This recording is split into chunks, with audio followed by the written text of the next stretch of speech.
ओम आनंदमयी चैतन्यमयी सत्यमयी परमे दिव्य जननी अपार करुणारू यही अरो सर्विस श्री माँ श्री अरविंद पाठचक्र कार्यक्रम रे हमें प्रति मासर रविवार दिन ये कार्यक्रम चालू रही किसी पुस्तक आलोचना करुचु सेटा होची चंपकलाल स्पीक्स रेणु अपा करुछंती letters on yoga volume 2 Sasmita अपा करुछंती सावित्री प्रभुंकर महेंद्र भाई पूज्य महेंद्र भाई आलोचना रखिछंती आउ गोटे रविवार को आमे गोटे सब्जेक्ट रखिचु हमर जिज्ञासा और समाधान यार प्रथम पार्टी गत रविवार दिन होइतिला आज तार द्वितीय भाग हम आपण माने जानी खुशी हेबे आज आम गहन रे भवेश भाई उपस्थित अछंती एवं एही टॉपिक टा ऊपर आलोचना करिवे मृत्यु परे जीवन आउ ये बड़ा टॉपिक टा अछि आर दुई भाग करा जाईछि प्रथम भाग टी पूज्य भवेश भाई आलोचना रखिवे एवं द्वितीय भागटी मार्च मास रे करा जिवो आउ प्रत्येक बुधवार दिन गीता निबंधमाला एसएस जन गीता प्रभुंकर आलोचना जारी रखिछंती पूज्य कपिलास भाई प्रत्येक बुधवार दिन एई 8टा समय रे वर्तमान हमें पूज्य भवेश भाई को अनुरोध करिबा आजिर टॉपिक ऊपर से आलोचना करिवे। भाई नमस्कार, आपण आलोचना आरंभ करंतु।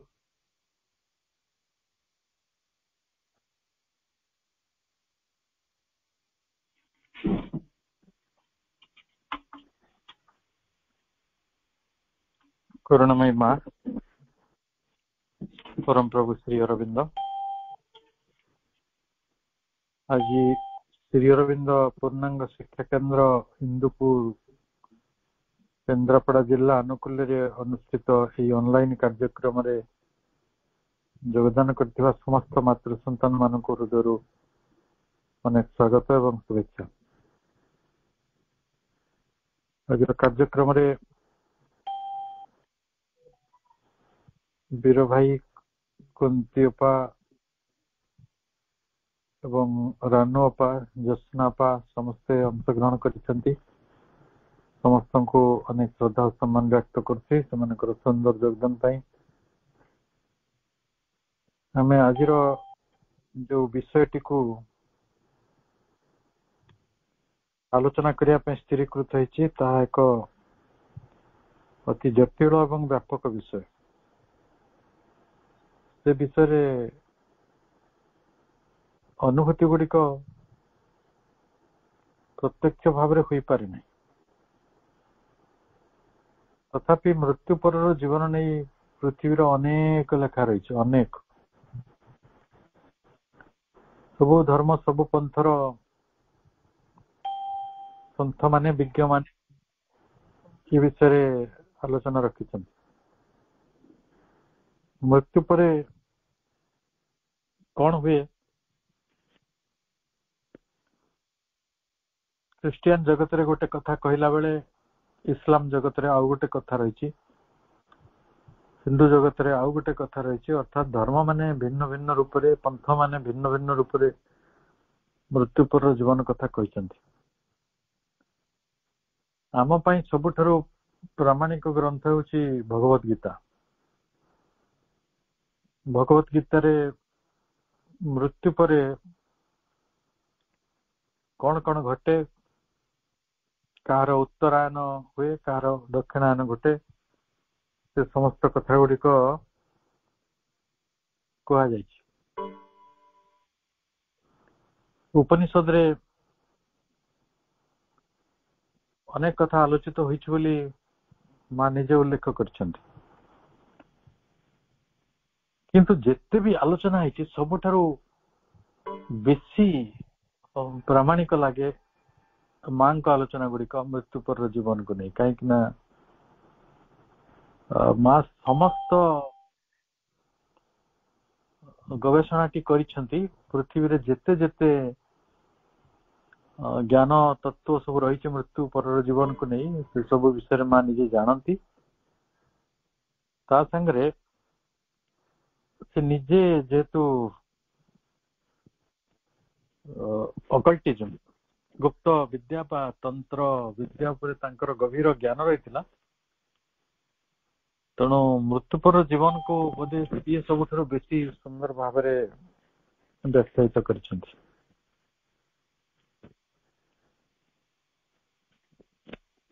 मत लगुच माँ लेखा गुड़ी को संकलित करी पंडिचेरी आश्रम जने विख्यात साधक जुगल किशोर मुखर्जी एवं अन्य लेखक माने संकलन पुस्तक सब बाहर कर गोटे चमत्कार बही हूँ the death doesn't exist death doesn't exist पुस्तक रे अति सुंदर भाव अति स्पष्ट भाव मृत्यु पर जीवन टी को वर्णना करा जायछि सेथिरे जहा उल्लेख अछि एवं जहा मने पड़ुछि मु सेति की विषय को आपण का आगे रखिया को चाहूछि मूल कथाटी मृत्यु परे किए यात्रा करुछि बटी मृत्युटा साधारण भाव घटी मृत्यु दुर्घटना रे घटी हठात आकस्मिक भाव जने आकाश मार्ग रु गली पड़ी कि हठात प्लेन क्रैश हो जाइछि मृत्यु गुड़िक दुर्घटना जनित हवाटा अस्वाभाविक मृत्यु जने निजे आत्महत्या करिया मध्ये एक अस्वाभाविक मृत्यु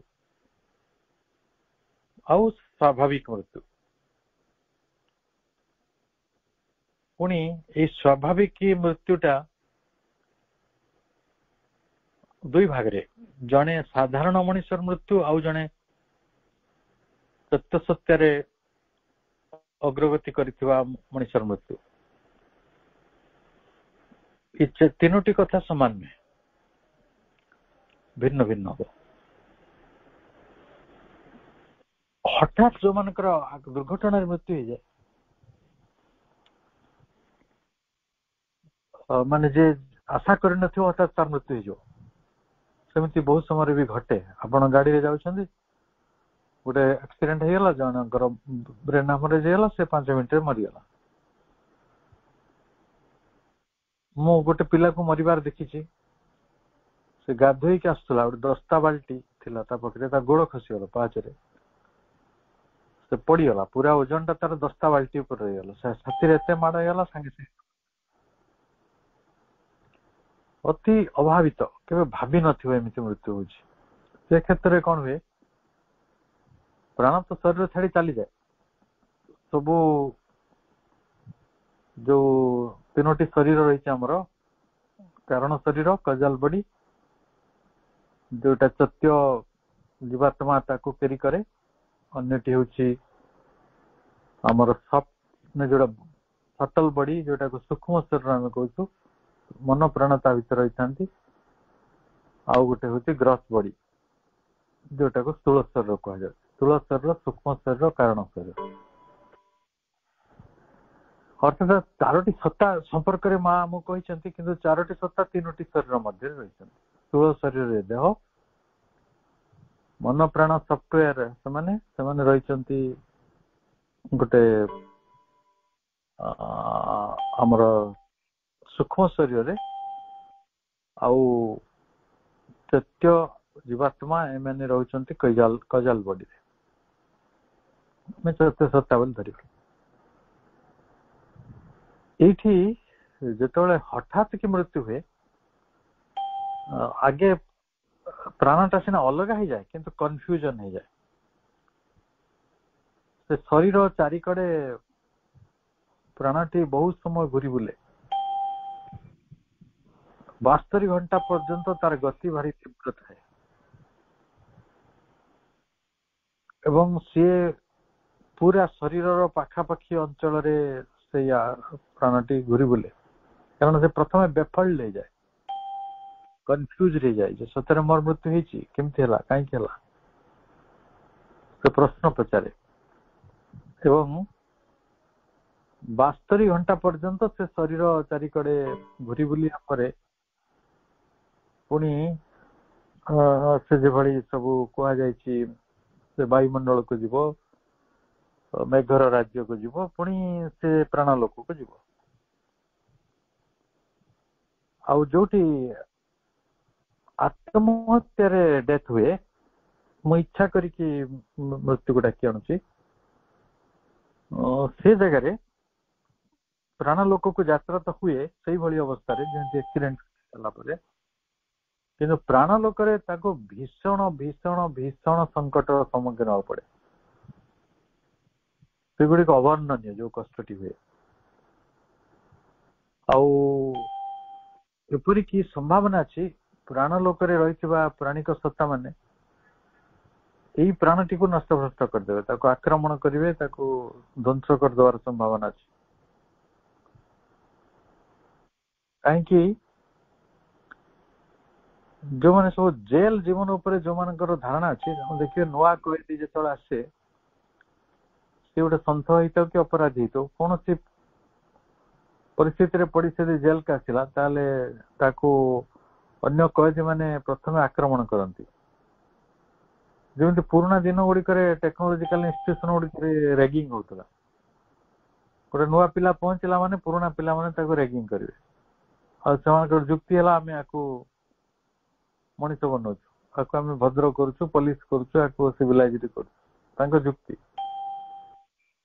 ସେଗୁଡିକ ଏପରି ଧୀରେ ଧୀରେ ଏଘାଷ୍ଟିକ ହେଲା, ଏତେ ଭୟଙ୍କର ହେଲା ଯେ ଶେଷରେ ସୁପ୍ରିମକୋର୍ଟଙ୍କ ଇଣ୍ଟରଭେନସନରେ, ସରକାରଙ୍କର ଇଣ୍ଟରଭେନସନରେ ସେଗୁଡିକ ବନ୍ଦ ହେଇଛି ବୋଲି କୁହାଯାଉଛି, କିନ୍ତୁ ମତେ ଲାଗୁଛି ସେ ଯୌତୁକ ପ୍ରଥା ଭଳି ସେ ଏବେ ବି ଲୁଚି ଛପିକି ରହିଛି, କାଁ ଭାଁ ବି ବାହାରୁଛି। ସେଇ ଯୋଉ ଟେଣ୍ଡେନ୍ସିଟା ରହିଛି ମଣିଷ ଭିତରେ ଅନ୍ୟକୁ ଆକ୍ରମଣ କରିବାର, ଅନ୍ୟକୁ ଦୁଃଖ ଦେବାର, ସେଟା ପ୍ରାଣରୁ ଆସୁଛି।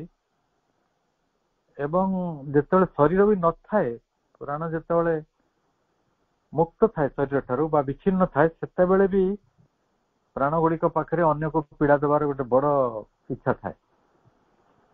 ତେଣୁ ପ୍ରାଣ ଜଗତ ହେଲା ଗୋଟେ ପୀଡାର ଜଗତ, ଭୟଙ୍କର କୁଟିଳ ଜିନିଷ, ଅତି ଭୟଙ୍କର ଜଗତ। ଆମେ ଛୋଟ ଦିନେ ସବୁ ଦେଖୁଥିଲେ କ୍ୟାଲେଣ୍ଡର ମାନଙ୍କରେ, ସେ କ୍ୟାଲେଣ୍ଡର ଆଜିକାଲି ଟିକେ କମ ଦେଖିବାକୁ ମିଳୁଛି। ଯେ ଗୋଟେ ନିଆଁ ଥିବ, ତା ଦେହରେ ଜଣକୁ ଜଳା ହଉଥିବ, କଣ୍ଟାର ହାତୁଡିରେ ଦଳେ ପିଟୁଥିବେ, ଆଉ କିଏ କରତ ଲଗେଇକି ତା ବେକକୁ କାଟୁଥିବେ, କିଏ ତାକୁ ତେଲ କଡେଇରେ ଫୁଟଉଥିବେ। ସେଇ ଚିତ୍ର ଗୁଡିକ ଆଜିକାଲି ମୁଁ କମ ଦେଖୁଛି। ଆପଣ ବି ଦେଖିଥାଇ ପାରନ୍ତି ଯୋଉମାନେ ବୟସ୍କ ଅଛନ୍ତି, ଯେ ଆମେ ସେଇ ସବୁ ଚିତ୍ର ଗୁଡିକ ଆମକୁ ଭାରି ଅବିଶ୍ୱାସ ଲାଗେ। ସତରେ କଣ ଏଇ ଗୋଟେ ଯମ ଲୋକରେ ଏମିତି ମଣିଷକୁ ପୀଡା ଦିଆଯାଏ?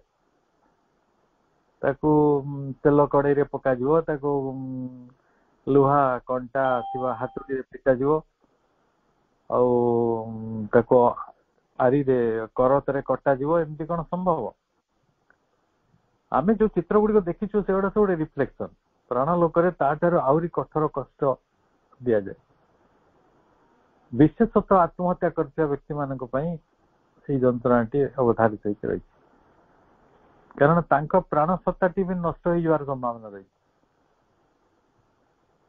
ତାହେଲେ ଆଉ ରହିଲା ଯୋଉମାନେ ଚତ୍ୟ ସତ୍ତାକୁ ଆବିଷ୍କାର କରିଛନ୍ତି ବା ମାଙ୍କର ଶରଣାପନ୍ନ ହେଇଛନ୍ତି, ସତ୍ୟ ସହିତ ସଂଯୁକ୍ତ ହେଇଛନ୍ତି, ସେମାନେ ଯେତେବେଳେ ପ୍ରାଣ ଲୋକକୁ ଯିବେ, ସେଇଠି ଟିକେ ରେସ୍ପାଇଟ୍, ଟିକେ କୋହଳ ନୀତି ରହିଛି। କୋହଳ ନୀତି ହେଲା ଯେ ଯେହେତୁ ସେମାନେ ସତ୍ୟ ମାଙ୍କୁ ଧାରଣ କରିଛନ୍ତି, ମା ତାଙ୍କ ପାଇଁ ସେଇ ପ୍ରାଣ ଲୋକରେ କିଛି ବ୍ରିଜ ତିଆରି କରିଛନ୍ତି, ଗୋଲ୍ଡେନ ବ୍ରିଜ। ସେ ତାଙ୍କର ସୁରକ୍ଷିତ କରିଦେବେ ତାଙ୍କର ସନ୍ତାନ ମାନଙ୍କୁ। ଯଦି ସେ ମାଙ୍କ ଚେତନାକୁ ଧାରଣ କରି ବଞ୍ଚିଥାନ୍ତି ବା ସେଇ ଜଗତରେ ପ୍ରାଣିକ ଜଗତର ସତ୍ତା ମାନେ ଆକ୍ରମଣ କରିବେ ସତ, କିନ୍ତୁ ବେଶୀ କିଛି କ୍ଷତି କରିପାରିବେନି। ମୁଁ ଆପଣଙ୍କୁ ଗୋଟେ କଥା ସ୍ପଷ୍ଟ କରିବା ଚାହେଁ, ମଣିଷ ଜନ୍ମ ମାତ୍ରେ ଏଠି ସଂଘର୍ଷ କରୁଛି। ସେ ସଂଘର୍ଷର ଅନ୍ତ ହୁଏ ନାହିଁ। ସେ 80 ବର୍ଷ ବଞ୍ଚିଲା, ସେ 80 ବର୍ଷ ସଂଘର୍ଷ କରେ।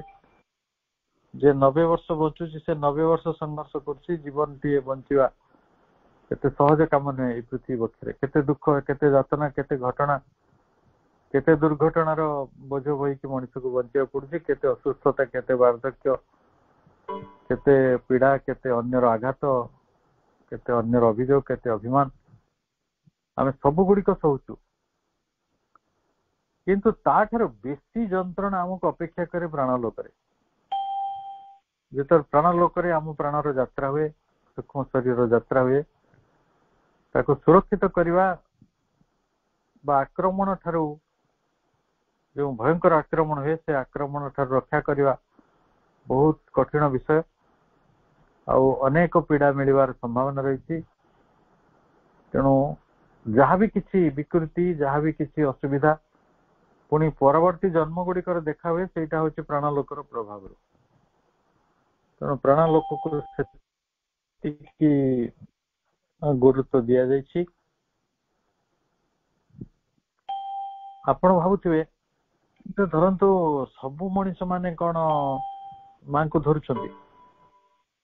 ଦୁନିଆରେ ଅନେକ ଲୋକ ଅଛନ୍ତି ଯେଉଁମାନେ ମାଙ୍କ ବିଷୟରେ ଜାଣନ୍ତି ବି ନାହିଁ। ତ ସେମାନେ କଣ ମାଙ୍କ ଠାରୁ ସୁରକ୍ଷା ପାଇବେନି?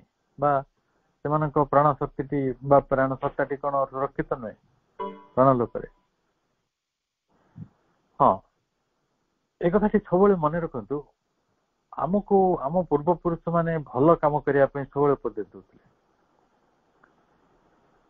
ଆମେ ଭାବୁଥିଲେ ବୋଧେ ଭଲ କାମ କରିବା ପାଇଁ ଯୋଉ କଥାଟି କହୁଛନ୍ତି ସେଟା ଗୋଟେ ନୈତିକ ଉପଦେଶ। ସମାଜରେ ନୈତିକତାଟିକୁ ବଞ୍ଚେଇ ରଖିବା ପାଇଁ ସେମାନେ ସବୁ ଏଭଳି ଉପଦେଶ ଦଉଛନ୍ତି। କିନ୍ତୁ ବାସ୍ତବରେ ତାର ବାସ୍ତବିକତା ଅଛି ଯେ ଆମେ ଯଦି ଭଲ କାମ କରୁ, ଅନ୍ୟମାନଙ୍କର ପ୍ରେମଟିକୁ ଆମେ ଆକର୍ଷିତ କରିପାରିବା। ପ୍ରାଣ ଲୋକରେ ଗୋଟେ କଏନ ଚାଲେ, ଗୋଟେ ମୁଦ୍ରା ପ୍ରଚଳିତ ଅଛି। ସେ ମୁଦ୍ରାଟି ଆମ ଦୁନିଆର ସେଇଟା ଟଙ୍କା କି ଗୋଟେ ଡଲାର କି ଗୋଟେ ପାଉଣ୍ଡ ନୁହେଁ। ସେଠି ଟଙ୍କା ସୁନାର କିଛି ଆବଶ୍ୟକତା ନାହିଁ। ସେଠି ଯାହା ରହିଛି ତାହା ହଉଛି ପ୍ରେମର ଆଉ ଶ୍ରଦ୍ଧାର। ମୁଁ କିଛି ଉଦାହରଣ ଦେବାକୁ ଚାହୁଁଛି। ମନେ କରନ୍ତୁ ଗାନ୍ଧିଜୀ ତାଙ୍କର ଦେହାନ୍ତ ହେଲା, ଶୁଣାଯାଏ 12 ଲକ୍ଷରୁ ଅଧିକ ଲୋକ ତାଙ୍କ ଶବ ଶୋଭାଯାତ୍ରାରେ ଯୋଗ ଦେଇଥିଲେ। ପୃଥିବୀରେ ଜଣେ ମହାନ ବ୍ୟକ୍ତି ଥିଲେ, ତାଙ୍କ ନାଁ ଜାଁ ପଲ୍ ସାର୍ତ୍ରେ। ସମଗ୍ର ୟୁରୋପର 12ଟା ଯାକ ଦେଶର ଲୋକମାନେ ହେଇନଥିଲେ, ସେମାନେ ତାଙ୍କ ଶବ ଶୋଭାଯାତ୍ରାରେ ଯୋଗ ଦେଇଥିଲେ। ଦାର୍ଶନିକ ସାର୍ତ୍ରେ ଦି ଏଜ୍ ଅଫ୍ ରିଜନ୍ ବହି ଲେଖିଛନ୍ତି। ଏବଂ ସେଇଭଳି ଯଦି ବିଚାର କରିବା, ଆମେ ଦେଖୁଥିବା ଅନେକ ବ୍ୟକ୍ତି ଚାଲିଯିବା ପରେ ହଜାର ହଜାର ଲୋକ, ଲକ୍ଷ ଲକ୍ଷ ଲୋକ ରାସ୍ତାକୁ ଚାଲି ଆସନ୍ତି। ମୁଁ ବାଲଥେକରଙ୍କର ମହାରାଷ୍ଟ୍ରର ଯେ ଥିଲେ ନେତା, ତାଙ୍କର ମୃତ୍ୟୁ ପରେ ସେମିତି ହଜାର ହଜାର ମରାଠୀ ଲୋକ କେମିତି ତାଙ୍କ ଶୋଭାଯାତ୍ରାରେ ଭାଗ ନେଇଥିଲେ। ସେମିତି ଅନେକ ମହାପୁରୁଷ, ମୁଁ XYZ ହଜାରେ ନାଁ ନେଇପାରିବି, ଯୋଉମାନଙ୍କର ଲକ୍ଷ ଲକ୍ଷ ସଂଖ୍ୟାରେ ଭକ୍ତ ରହିଛନ୍ତି, ଲକ୍ଷ ଲକ୍ଷ ସଂଖ୍ୟାର ଭଲ ପାଇବାର ମଣିଷ ଗୁଡିକ ଅଛନ୍ତି, ଯୋଉମାନେ ତାଙ୍କ ମୃତ୍ୟୁ ପରେ ତାଙ୍କୁ ଲଭ୍ ଭାଇବ୍ରେସନ ଦିଅନ୍ତି। ସେଇଠି ପ୍ରାଣ ଲୋକର ଗୋଟେ ସୁରକ୍ଷା ହୁଏ। ମାନେ ସେଟା ଗୋଟେ ସେଫ୍ଟି କଏନ, ଯୋଉଥିରେ ସୁରକ୍ଷା ହବ। ଯାହାର ଯେତିକି ଭଲ ପାଇବା, ଯାହାର ଯେତିକି ଶ୍ରଦ୍ଧାର ପୁଞ୍ଜି, ସେଇ ଅନୁସାରେ ସେ ସେଠି ସୁରକ୍ଷିତ ରହେ। କଣ ହୁଏ, ପ୍ରାଣ ଲୋକରେ କାଳେ କଷ୍ଟ ହବ ନାହିଁ, ସେଥିପାଇଁ ଆମ ପରମ୍ପରା ଗୁଡିକରେ ଶ୍ରାଦ୍ଧର ବ୍ୟବସ୍ଥା କରାଯାଇଥିଲା। ଶ୍ରାଦ୍ଧର ମାନେ କଣ ଆପଣ ଲକ୍ଷ୍ୟ କରୁଥିବେ, ଧ୍ୟାନ ଟିକେ ଦେବେ। ମୃତ୍ୟୁର ପରେ ଆମେ କଣ କରୁ, ଆମ ଭାଇ ଭାଇ, କୁଟୁମ୍ବ, ଜାତି ପରିଜନ, ବନ୍ଧୁ ବାନ୍ଧବ ସମସ୍ତଙ୍କୁ ଗୋଟେ ଜାଗାକୁ ଡାକି ଆଣୁ। ସେମାନେ କଣ କରନ୍ତି ନା ସାଙ୍ଗରେ ରୁହନ୍ତି, ଯୋଉ ଦିବଙ୍ଗତ ଆତ୍ମା ତାଙ୍କ ପାଇଁ ପ୍ରାର୍ଥନା କରନ୍ତି, ତାଙ୍କ ପାଇଁ ଶ୍ରଦ୍ଧା ନିବେଦନ କରନ୍ତି, ତାଙ୍କ ପାଇଁ ଲଭ୍ ଭାଇବ୍ରେସନ ଟି ପଠାନ୍ତି। ସବୁ ଧର୍ମରେ ମୂଳତଃ मृत्यु पर प्रार्थना करिवार जो परंपरा रही ख्रिस्टियन धर्म हो कि इस्लाम धर्म हो कि मासे प्रार्थना कर कि 2 मास कर हिंदू माने 11-12 दिन कर जाति कुटुंब मान सहित तार गोटे बड़ उद्देश्य से श्राद्ध नुहे से वास्तव श्रद्धा ताको आम गोटे औपचारिकता को नहीं जाइछु केतेटा आइटम हम आउ पैसा कौट आसो आम कौन लुगा पिंधा कौ दुकान रू किणवा आम से चिंतार रहीचु पुणी कहार भल है कहार मंद है लुगा ताको नहीं झगड़ा करूँ सत कि असल में आम से डका नथिला आमको डका नहींला जे लुका नवा पैसा दबा आठ बसिकी जो आत्मा जाइछन भूली जा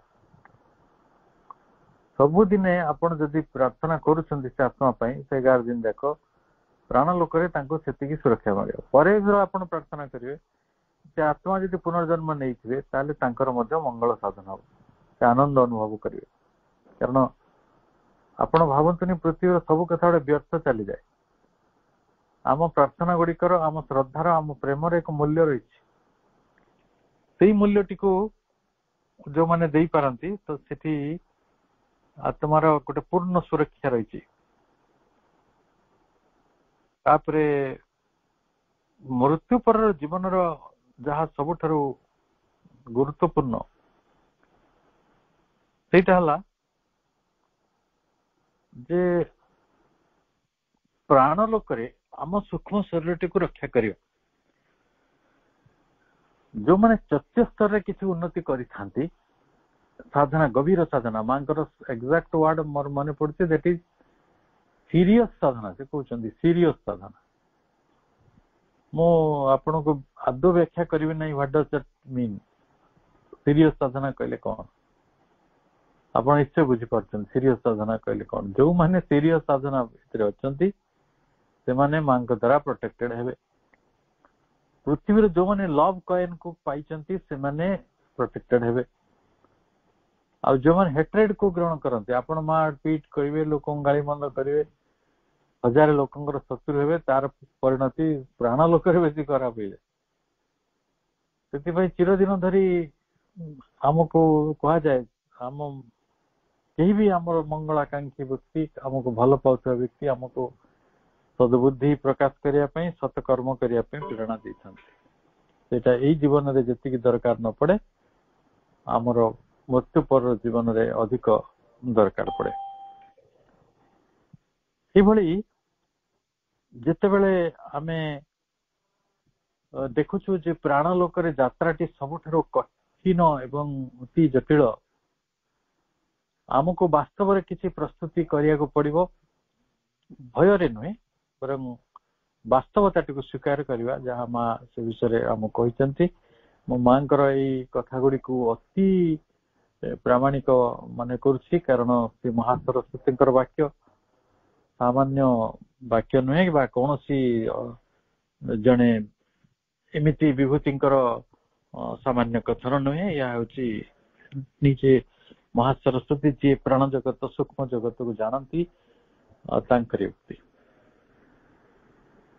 1986 मसीह नवप्रकाश पृष्ठारे गोटे लेखा बाहर थिला मृत्यु पर जीवन संपर्क रे श्रीमान भाग 3 अन्यान्य प्रबंध रे मध्य से भाग 1 भाग 2 क्रम रे लेखा गुड़ी प्रकाश करिसेंती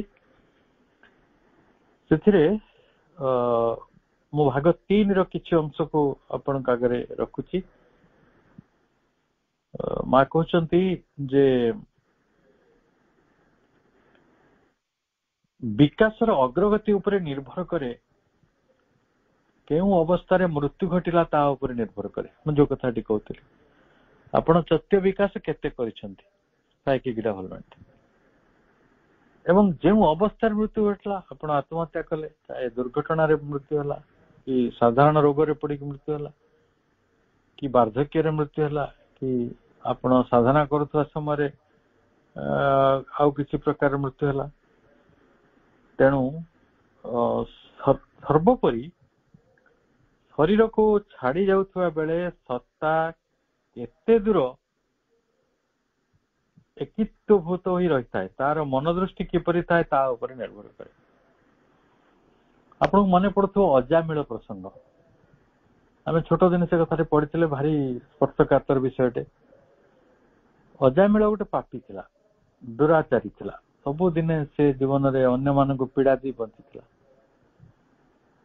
କିନ୍ତୁ କେଇ ଜଣେ ମହାତ୍ମା ତାଙ୍କୁ କହିଲେ, ଦେଖ ବାବୁ, ତୁ ତ ବହୁତ ପାପ କଲଣି, ବହୁତ ଅପରାଧ କଲଣି, ତୋର ଜୀବନରେ ବହୁତ ସଂକଟ ରହିଛି, ଜୀବନରେ ସଂକଟ ଅଛି ଛାଡନ୍ତୁ, ପରବର୍ତ୍ତୀ ଜୀବନରେ ଯେତେବେଳେ ପ୍ରାଣଲୋକରେ ତୋର ସୂକ୍ଷ୍ମ ଶରୀର ଯାତ୍ରା ହବ, ସେତେବେଳେ ବହୁତ ଅସୁବିଧାରେ ପଡିବ। ଅଜାମିଳ ତାଙ୍କୁ ବିକଳ ହେଇ କହିଲା, କଣ ଉପାୟ ମତେ କୁହନ୍ତୁ, କଣ କଲେ ମୁଁ ଏଥିରୁ ମୁକ୍ତି ପାଇପାରିବି?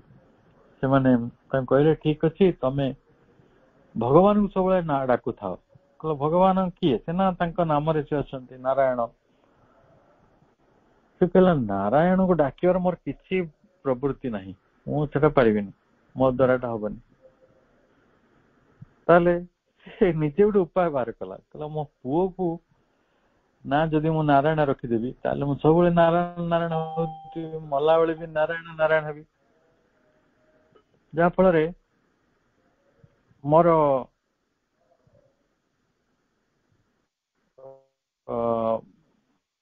ମୃତ୍ୟୁ କାଳରେ ମୁଁ ନାରାୟଣଙ୍କୁ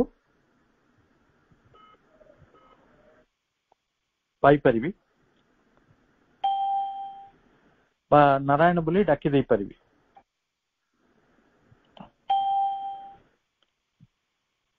ସେଇଠୁ ସେ ତା ପୁଅ ନା ନାରାୟଣ ରଖିଲା ଏବଂ ଜୀବନ ସାରା ନାରାୟଣ ନାରାୟଣ ଡାକିଥିବାରୁ ମୃତ୍ୟୁ କାଳରେ ତାର ନାରାୟଣ ଶବ୍ଦଟି ତାର ଯେହେତୁ ମୃତ୍ୟୁ କାଳରେ ସେଟା ଆସିଲା, ସେଥିପାଇଁ ତାକୁ କାଳେ ପ୍ରାଣ ଲୋକରେ ଯାତ୍ରା କଲା ବେଳେ ତାର ସମସ୍ତ ଅପରାଧ କ୍ଷମା ହେଇଥିଲା ଏବଂ ତାକୁ ସୁରକ୍ଷା ମିଳିଥିଲା। ଏଇ ପ୍ରସଙ୍ଗରେ ସତ୍ୟତା ତ ଅଲଗା ବିଷୟ, କିନ୍ତୁ ମା ଯାହାଟି କହୁଛନ୍ତି, ଶରୀରକୁ ଛାଡି ଯାଉଥିବା ବେଳେ ସତ୍ତା କେତେ ଦୂର ଏକିତ୍ୱଭୂତ ହୋଇ ରହିଥାଏ। ତେଣୁ ଆମେ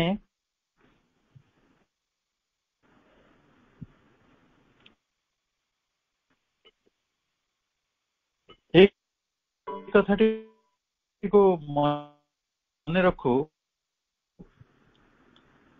ଯେ ଆପଣଙ୍କର ମନ ଦୃଷ୍ଟି ସେଇ ସମୟରେ କଣ ଥାଏ। ମୃତ୍ୟୁ ସମୟର ମନୋଭାବଟି କରୁଛନ୍ତି, ମାନେ ପ୍ରଶ୍ନ ପଚାରିଥିଲେ ମୃତ୍ୟୁ ପର ଜୀବନ ସମ୍ପର୍କରେ, ସେ କହିଲେ ପୂର୍ଣ୍ଣ ବିକଶିତ ସତ୍ତା ମାନଙ୍କ ବିଷୟରେ ପ୍ରଶ୍ନ କରାଯାଇଥିଲା। ତାହେଲେ ଯୋଉମାନେ ପୂର୍ଣ୍ଣ ବିକଶିତ ସତ୍ତା, ସେମାନଙ୍କର ତ ମୃତ୍ୟୁ ଲୋକରେ ବା ପ୍ରାଣ ଲୋକରେ ବି କିଛି ଅସୁବିଧା ହବନି, କାହିଁକି ନା ସେମାନେ ଯେହେତୁ ପୂର୍ଣ୍ଣ ବିକଶିତ ସତ୍ତା, ସେମାନେ ପ୍ରାଣ ଲୋକରେ ତ ଗୋଟେ ଟ୍ରମ୍ପ କାର୍ଡ ପାଇଛନ୍ତି ନା, କମ ସେ କମ ମାଙ୍କର ସୁରକ୍ଷା ବଳୟ ଭିତରେ ସେମାନେ ରହିବେ, ମାଙ୍କ ପ୍ରୋଟେକ୍ସନ ଭିତରେ। ଭାଇ ଭଉଣୀ ମାନେ, ସବୁଠାରୁ ଗୁରୁତ୍ୱପୂର୍ଣ୍ଣ କଥାଟି ହେଉଛି ମାଙ୍କର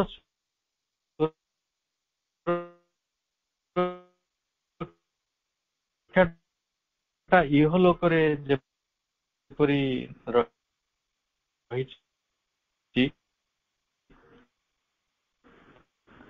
ତେଣୁ ଆମେ ଯୋଉମାନେ ମାଙ୍କୁ ଗ୍ରହଣ କରିପାରୁଛନ୍ତି ସେମାନେ ବହୁତ ମନେ ରଖନ୍ତୁ ଯେ ଆମେ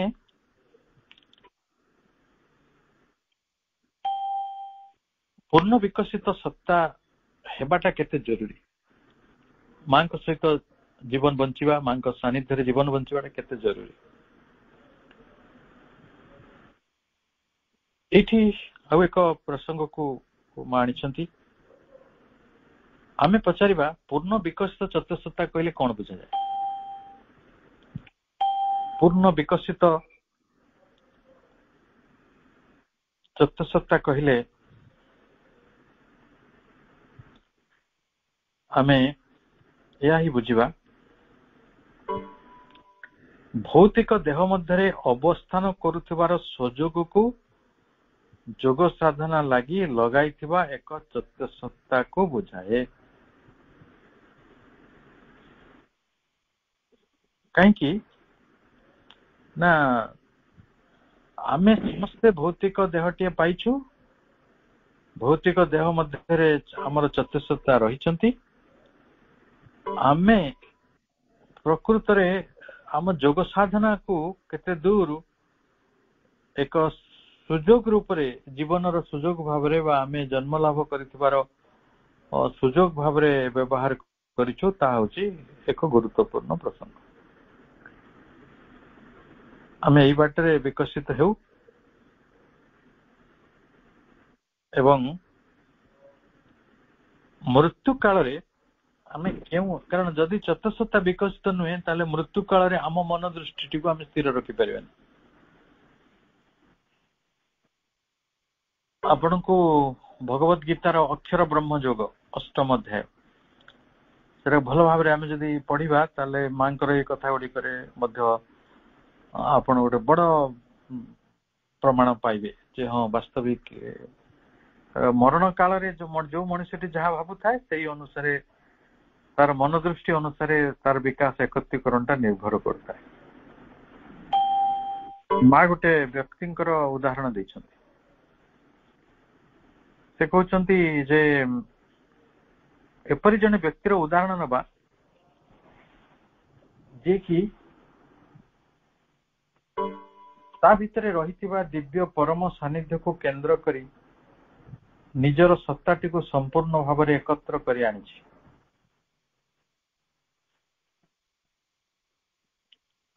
निजर सत्ता को से एकत्रीकरण करिछि तार मन प्राण देह सब संतुलित अवस्था अछंती सत्य सत्ता उन्मोचित हो जाए पूर्णांग जोगर यही कथा गुड़िक मूल कथा गुड़िक एवं से व्यक्तिर एकमात्र इच्छा रही गोटे चेतना रही ताले से व्यक्तिर केन्द्रस्थ सत्य सत्ता चारिपाखरे गोटे पूर्ण विकसित सुसंगठित मन पूर्ण समर्पित पूर्ण भाव में सहजता करुवा एक प्राणिक सत्ता एवं बाध्य शांत और नमनीय शरीर को से मध्य निर्माण करि सो सीरियस साधकर कथा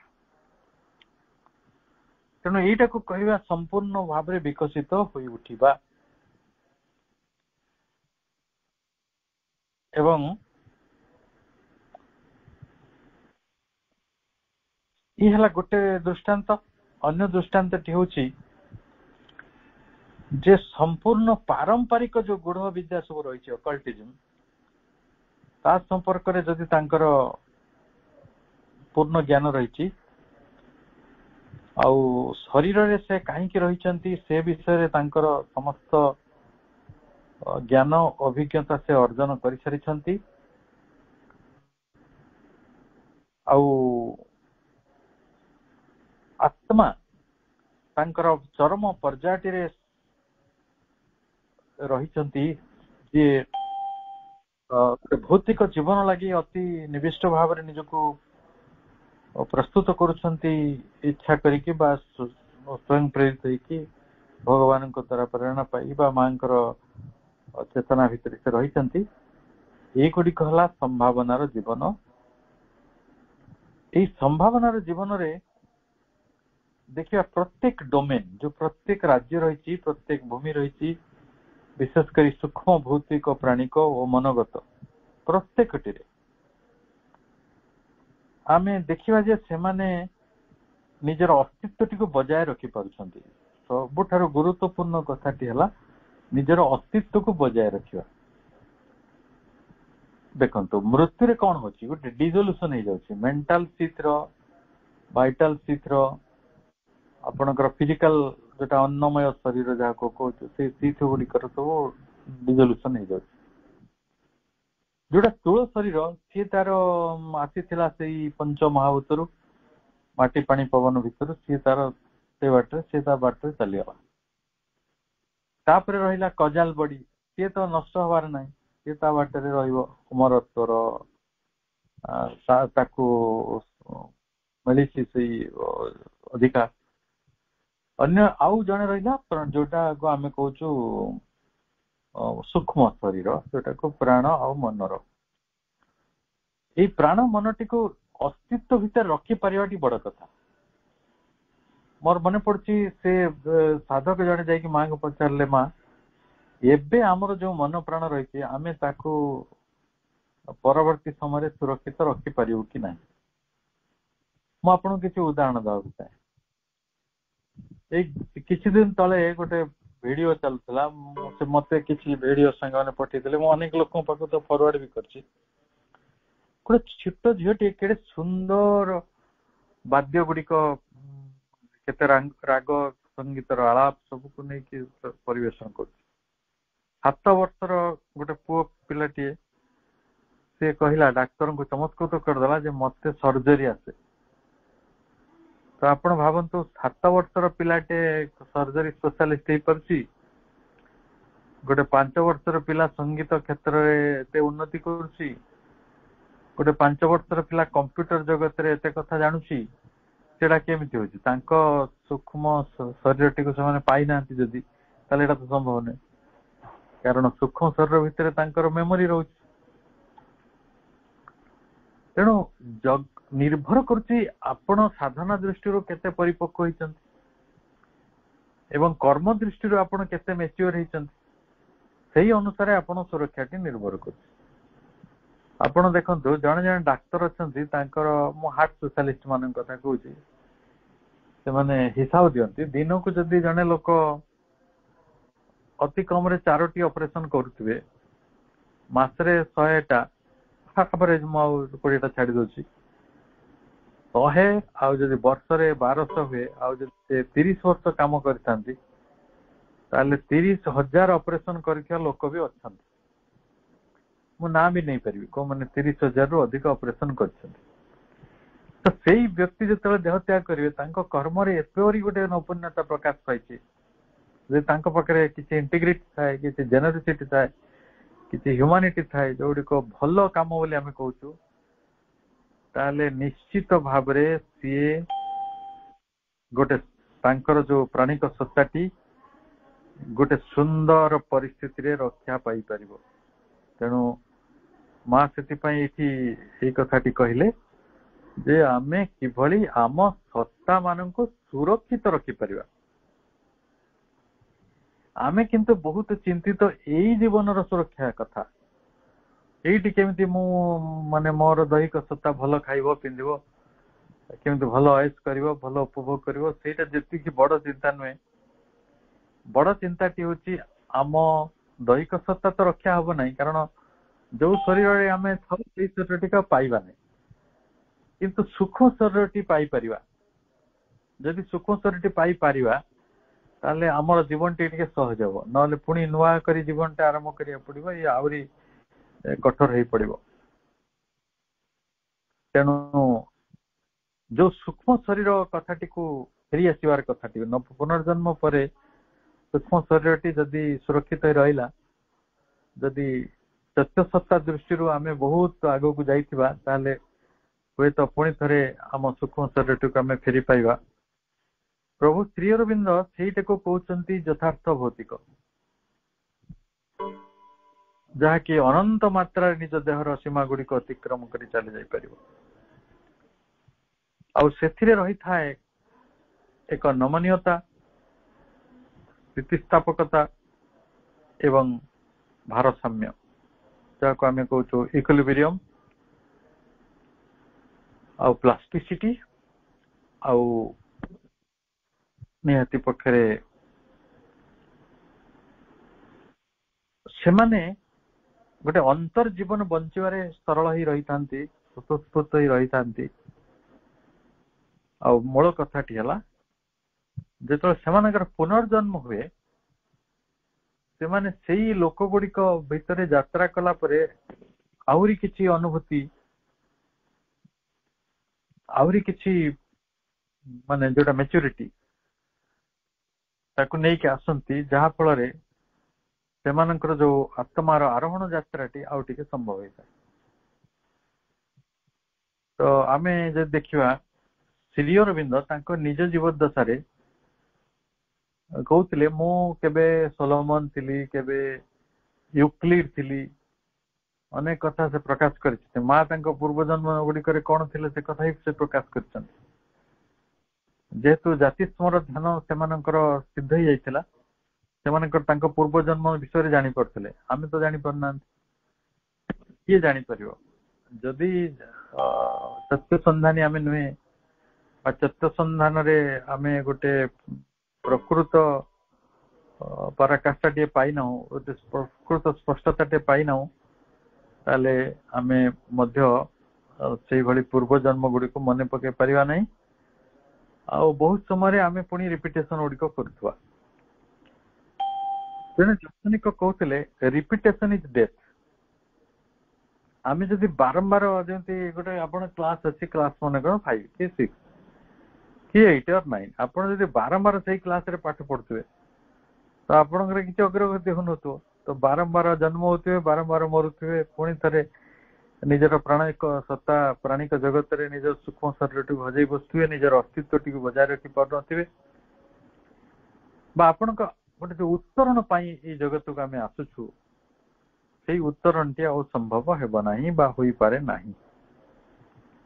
तेणु जिते साधनार कथा कहुच्छी भल पाइबार कथा कहुच्छी निजक संगठित हो रही कथा कहुच्छा इहलोक जी गुरुत्वपूर्ण परलोक अधिक गुरुत्वपूर्ण तेणु परलोक यात्रा करिया बेले आमको कौन कौन प्रयोजनीयता रही से विषय जिते आम अध्ययन करुचु निश्चित भाव में यहाँ आमको अनेक भाव सचेतन करिवो एवं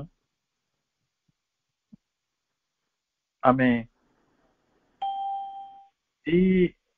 जगत टी को खूब भलरे भी बंची पारिबा जो आज पारुना आज जदि परलोकर सत्यटी आम जानिथिबा ताले इहलोकर सत्यटी बा वास्तवता सहित आमर परिचयटा अधिक हो जड़े आज भल काम करने आमको किए उपदेश पड़े आम अनेक समय शुणुचु शुणुनु कि जो जाना जे ताही एक वास्तवता से ही आमर परलोकर यात्रार ट्रम्प कार्ड बा गोटे पासपोर्ट सेटा ही एकमात्र कॉइन ओनली कॉइन एकमात्र रोजगार आमर ताले आम निश्चित भाव आम जीवन टी को संगठित करवा साधनामय करवा मां को ग्रहण करवा आम सत्ता मानकर विकास करवा एवं आम चतुर्सत्ता को आविष्कार करवा तो चतुर्सत्ता को आविष्कार करवा ये जीवन पर जमिति प्रयोजनीय सेमिति परलोक यात्रा करने ताठार अधिक प्रयोजनीय कारण चतुर्सत्ता को आविष्कार करथिबा व्यक्ति सत्ता मानक मांकर अलगा सुरक्षा व्यवस्था से प्राणलोक रही माँ ये निजे प्रकाश करछंती आमे ताहाको महासरस्वती वाक्य भाव में ग्रहण करी आम जीवन को गोटे पूर्णांगता दे परिवा समस्ते ये सुंदर आलोचन अंशग्रहण करथिबा कारणरू मो समस्त को पुणी थे अनेक अनेक साधुवाद जनाऊँ और अनेक शुभेच्छा ज्ञापन करुच्ची समस्त शुभरात्रि शुभेच्छा वंदे मातरम।